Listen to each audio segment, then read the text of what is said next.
So welcome to a Halloween fireside reading of Frankenstein by Mary Shelley. Chapter 20.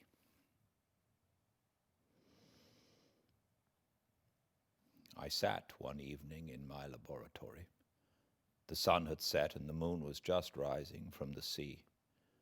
I had not sufficient light for my employment, and I remained idle in a pause of consideration of whether I should leave my labor for the night or hasten its conclusion by an unremitting attention to it. As I sat, a train of reflection occurred to me which led me to consider the effects of what I was now doing. 3 years before, I was engaged in the same manner, and had created a fiend whose unparalleled barbarity had desolated my heart and filled it forever with the bitterest remorse. I was now about to form another being of whose dispositions I was alike ignorant. She might become 10,000 times more malignant than her mate, and delight for its own sake in murder and wretchedness. He had sworn to quit the neighborhood of man and hide himself in deserts, but she had not. And she, who in all probability was to become a thinking and reasoning animal, might refuse to comply with a compact made before her creation. They might even hate each other. The creature who already lived loathed his own deformity, and might he not conceive a greater abhorrence for it when it came before his eyes in the female form? She also might turn with disgust from him to the superior beauty of man. She might quit him, and he be again alone, exasperated by the fresh provocation of being deserted by one of his own species. Even if they were to leave Europe and inhabit the deserts of the New World, yet one of the first results of those sympathies for which the demon thirsted would be children. And a race of devils would be propagated upon the earth who might make the very existence of the species of man a condition precarious and full of terror. Had I right for my own benefit to inflict this curse upon everlasting generations? I had before been moved by the sophisms of the being I had created. I had been struck senseless by his fiendish threats. But now, for the first time, the wickedness of my promise burst upon me. I shuddered to think that future ages might curse me as their pest, whose selfishness had not hesitated to buy its own peace at the price, perhaps, of the existence of the whole human race. I trembled, and my heart failed within me, when, on looking up, I saw by the light of the moon the demon at the casement. A ghastly grin wrinkled his lips as he gazed upon me, where I sat fulfilling the task which he had allotted to me. Yes, he had followed me in my travels. He had loitered in forests, hid himself in caves, or taken refuge in wise and desert heaths, and he now came to mark my progress and claim the fulfillment of my promise. As I looked on him, His countenance expressed the utmost extent of malice and treachery. I thought, with a sensation of madness, on my promise of creating another like him, and trembling with passion, tore to pieces the thing on which I was engaged. The wretch saw me destroy the creature on whose future existence he depended for happiness, and with a howl of devilish despair and revenge, withdrew.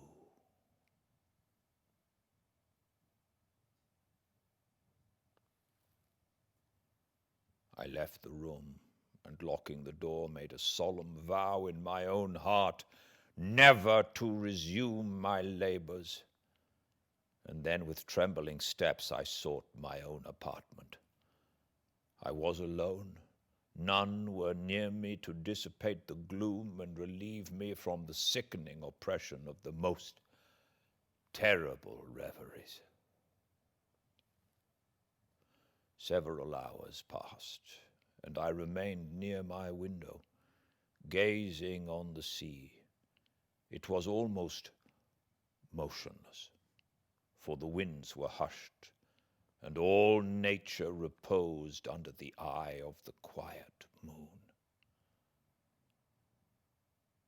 A few fishing vessels alone speckled the water, and now and then the gentle breeze wafted the sound of voices as the fishermen called to one another.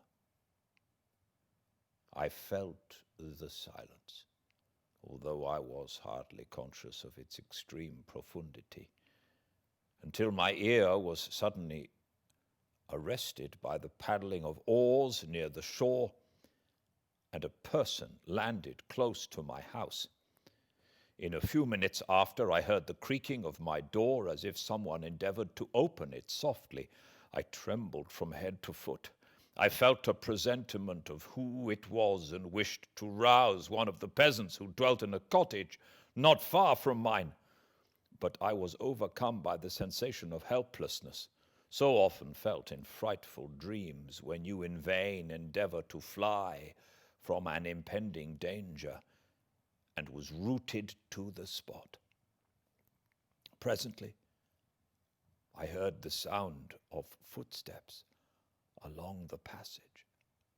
The door opened, and the wretch who I dreaded appeared. Shutting the door, he approached me and said in a smothered voice, "You have destroyed the work which you began. What is it that you intend? Do you dare to break your promise? I have endured toil and misery. I left Switzerland with you. I crept along the shores of the Rhine, among its willow islands, and over the summits of its hills. I have dwelt many months in the heaths of England, and among the deserts of Scotland.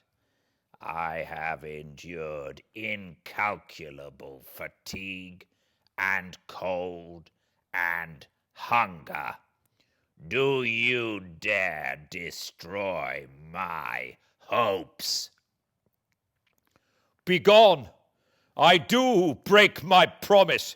Never will I create another like yourself, equal in deformity or wickedness." "Slave! I before reasoned with you, but you have proved yourself unworthy of my condescension. Remember that I have power. You believe yourself miserable, but I can make you so wretched that the light of day will be hateful to you. You are my creator, but I am your master. Obey! The hour of my irresolution is past, and the period of your power is arrived. Your threats cannot move me to do an act of wickedness, but they confirm me in a determination of not creating you a companion in vice. Shall I, in cold blood, set loose upon the earth a demon whose delight is in death and wretchedness? Begone!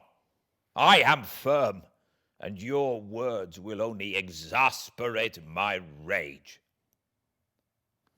The monster saw my determination in my face and gnashed his teeth in the impotence of anger.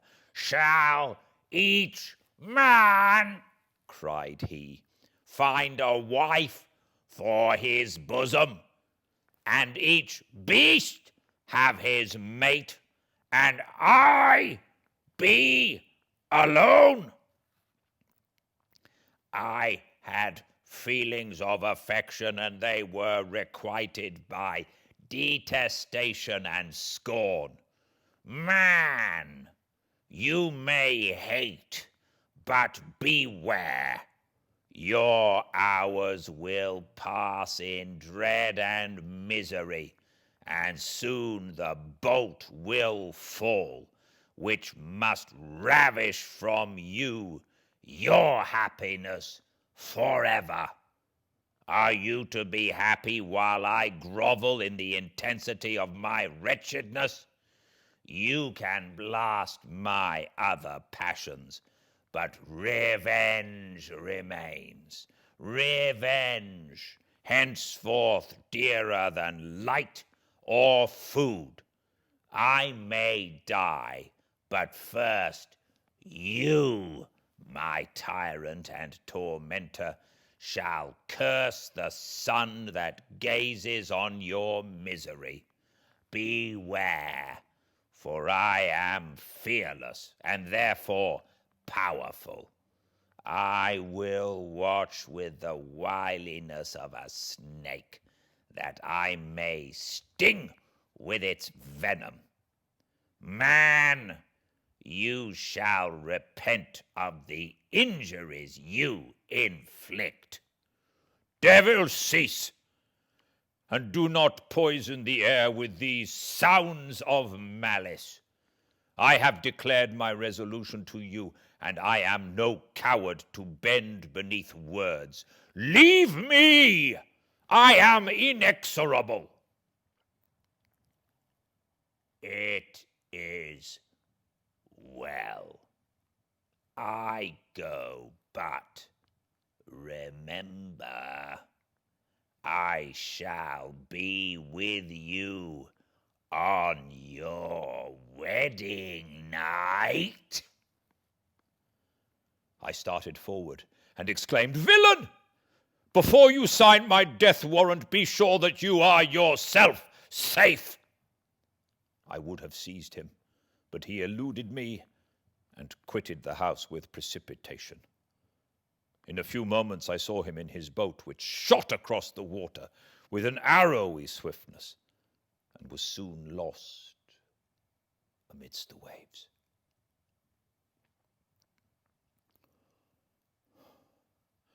All was again silent, but his words rang in my ears. I burned with rage to pursue the murderer of my peace and precipitate him into the ocean. I walked up and down my room hastily and perturbed, while my imagination conjured up 1,000 images to torment and sting me. Why had I not followed him and closed with him in mortal strife? But I had suffered him to depart, and he had directed his course towards the mainland.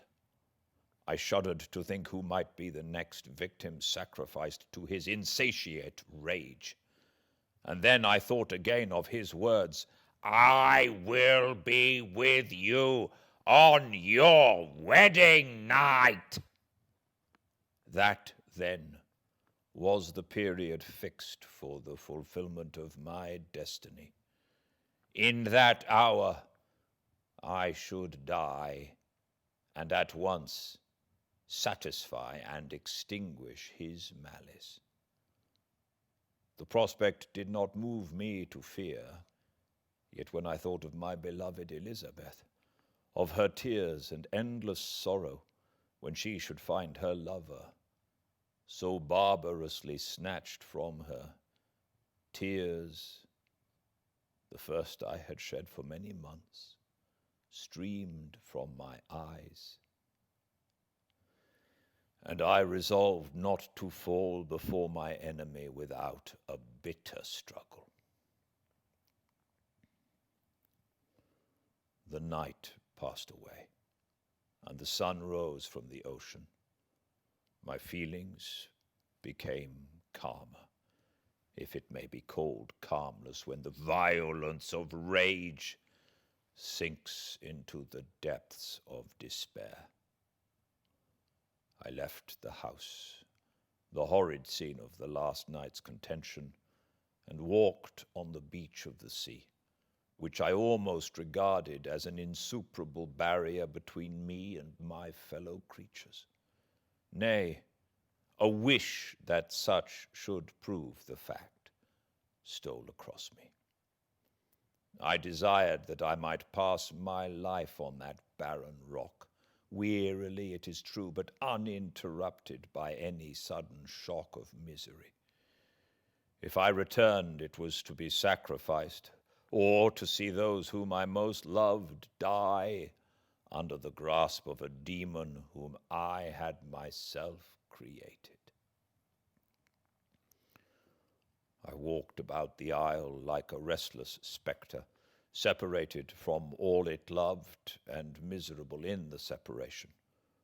When it became noon and the sun rose higher, I lay down on the grass and was overpowered by a deep sleep. I had been awake the whole of the preceding night. My nerves were agitated, my eyes inflamed by watching and misery. The sleep into which I now sank refreshed me, and when I awoke, I again felt as if I belonged to a race of human beings like myself, and I began to reflect upon what had passed with greater composure. Yet still the words of the fiend rang in my ears like a death knell. They appeared like a dream, yet distinct and oppressive as a reality. The sun had far descended, and I still sat on the shore, satisfying my appetite, which had become ravenous, with an oaten cake, when I saw a fishing boat land close to me, and one of the men brought me a packet. It contained letters from Geneva and one from Clerval, entreating me to join him. He said that he was wearing away his time fruitlessly where he was, that letters from the friends he had formed in London desired his return to complete the negotiation they had entered into for his Indian enterprise. He could not any longer delay his departure, but as his journey to London might be followed even sooner than he now conjectured by his longer voyage, he entreated me to bestow as much of my society on him as I could spare. He besought me, therefore, to leave my solitary isle and to meet him at Perth, that we might proceed southwards together. This letter in a degree recalled me to life, and I determined to quit my island at the expiration of 2 days. Yet, before I departed, there was a task to perform on which I shuddered to reflect. I must pack up my chemical instruments, and for that purpose I must enter the room which had been the scene of my odious work, and I must handle those utensils, the sight of which was sickening to me. The next morning, at daybreak, I summoned sufficient courage and unlocked the door of my laboratory. The remains of the half-finished creature whom I had destroyed lay scattered on the floor, and I almost felt as if I had mangled the living flesh of a human being.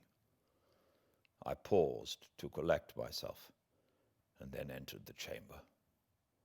With trembling hand I conveyed the instruments out of the room, but I reflected that I ought not to leave the relics of my work to excite the horror and suspicion of the peasants, and I accordingly put them into a basket with a great quantity of stones, and laying them up, determined to throw them into the sea that very night.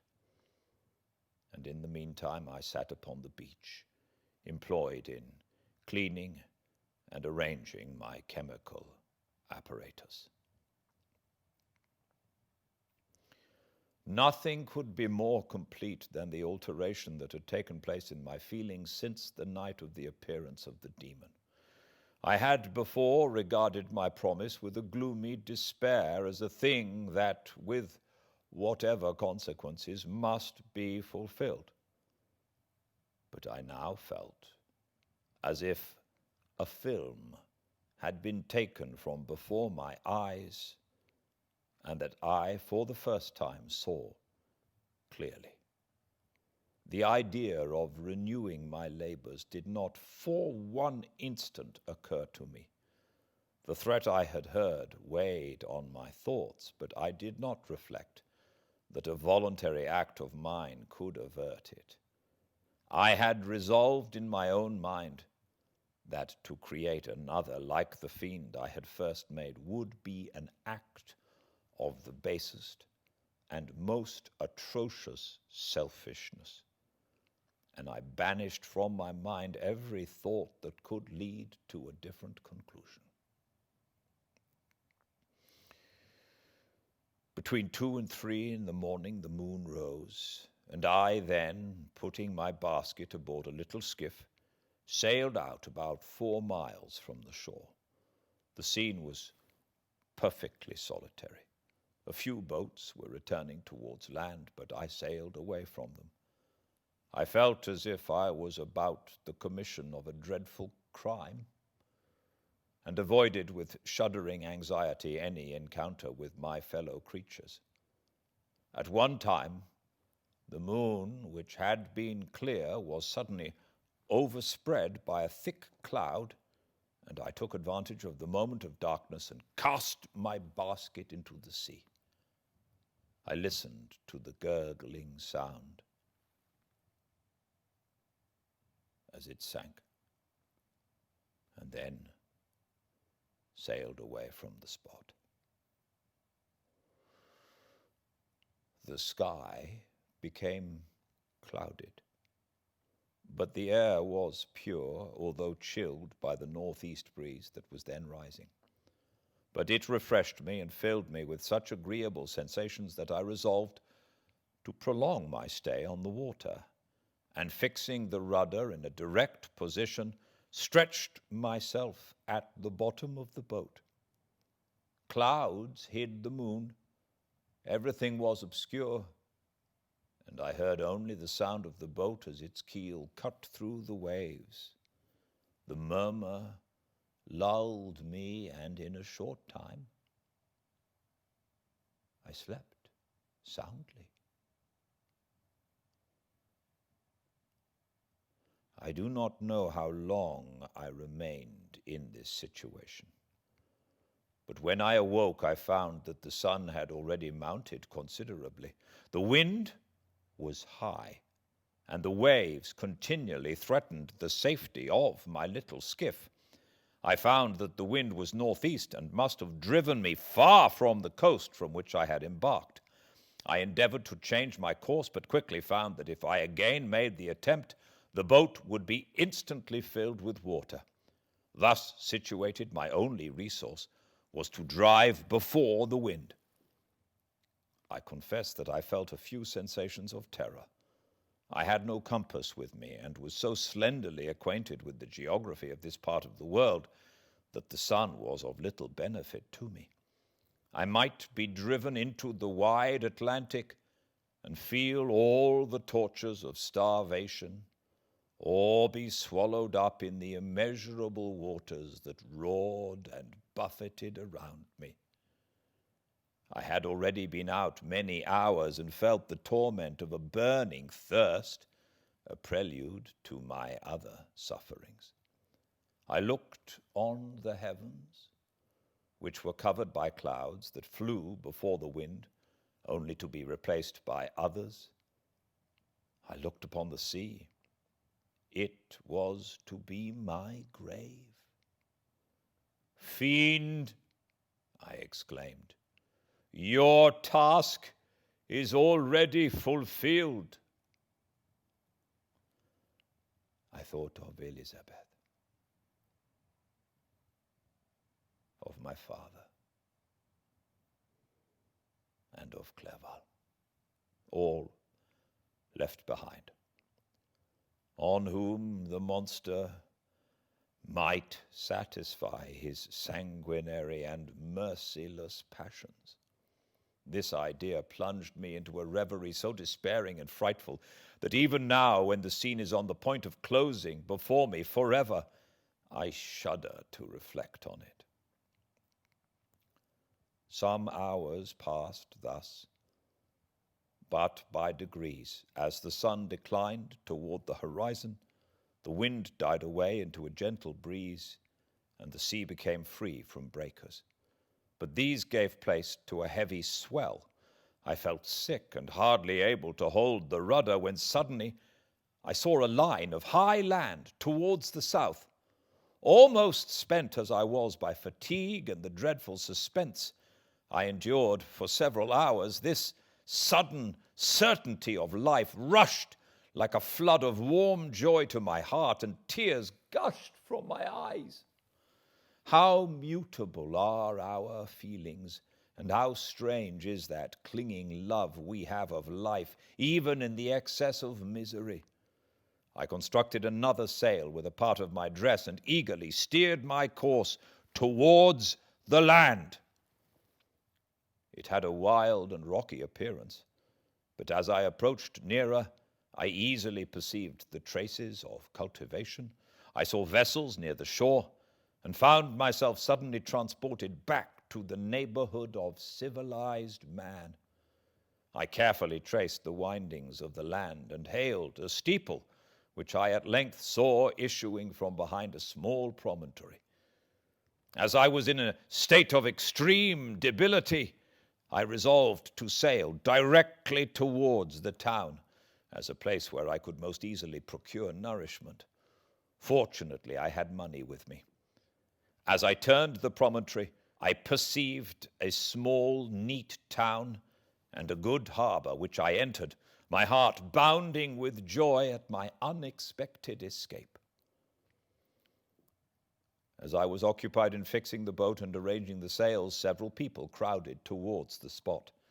They seemed much surprised at my appearance, but instead of offering me any assistance, whispered together with gestures that at any other time might have produced in me a slight sensation of alarm. As it was, I merely remarked that they spoke English, and I therefore addressed them in that language. "My good friends," said I, "will you be so kind as to tell me the name of this town and inform me where I am?" "You will know that soon enough," replied a man with a hoarse voice. "Maybe you are come to a place that will not prove much to your taste, but you will not be consulted as to your quarters, I promise you." I was exceedingly surprised on receiving so rude an answer from a stranger, and I was also disconcerted on perceiving the frowning and angry countenances of his companions. "Why do you answer me so roughly?" I replied. Surely it is not the custom of Englishmen to receive strangers so inhospitably." "I do not know," said the man, "what the custom of the English may be, but it is the custom of the Irish to hate villains." While this strange dialogue continued, I perceived the crowd rapidly increase. Their faces expressed a mixture of curiosity and anger which annoyed and in some degree alarmed me. I inquired the way to the inn, but no one replied. I then moved forward, and a murmuring sound arose from the crowd as they followed and surrounded me, when an ill-looking man approaching tapped me on the shoulder and said, "Come, sir, ye must follow me to Mr. Kerwin to give an account of yourself." "Who is Mr. Kerwin? Why am I to give an account of myself? Is not this a free country?" "Aye, sir, free enough for honest folks. Mr. Kerwin is a magistrate, and you are to give an account of the death of a gentleman who was found murdered here last night." This answer startled me, but I presently recovered myself. I was innocent. That could easily be proved. Accordingly, I followed my conductor in silence and was led to one of the best houses in the town. I was ready to sink from fatigue and hunger, but being surrounded by a crowd, I thought it politic to rouse all my strength, that no physical debility might be construed into apprehension or conscious guilt. Little did I then expect the calamity that was, in a few moments, to overwhelm me and extinguish in horror and despair all fear of ignominy or death.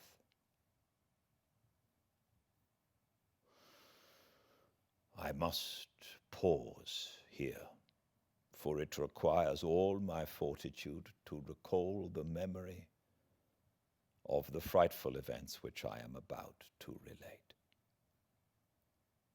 in proper detail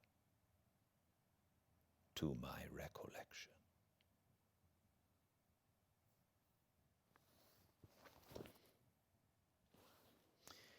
Thank you for joining me on Halloween. I hope you have a very happy Halloween, and I look forward to seeing you again tomorrow, same time and place, 5 Pacific, at Fireside Reading on Instagram, or you can check out every chapter of every book we read on the YouTube channel Fireside Reading. And please subscribe and comment and like if you would like to. I certainly like it when I receive them. Until I see you again, have a very lovely evening, and please be very well. Good night.